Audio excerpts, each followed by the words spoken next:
Can tramadol cause addiction?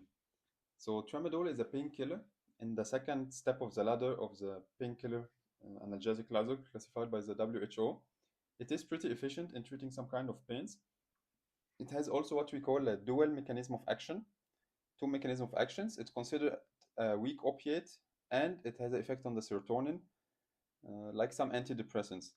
That is why this double effect can make it very efficient in treating certain kind of pains.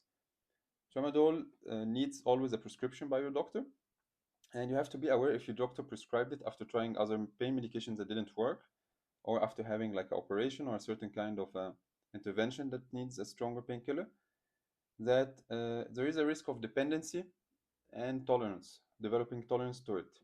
So, for example, if you start by a certain dose and then you increase this dose, uh, maybe in the future you will need a higher dose to cause the same effect. This is what we call tolerance.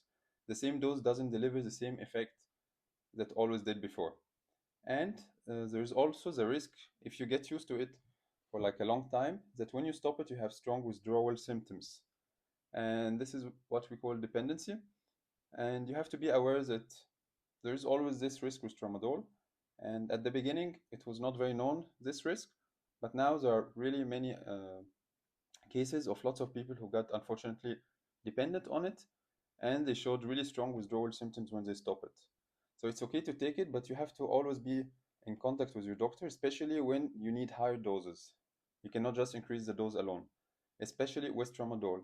And be aware that you can use it, but there's always this risk. So depends on what kind of pain you have.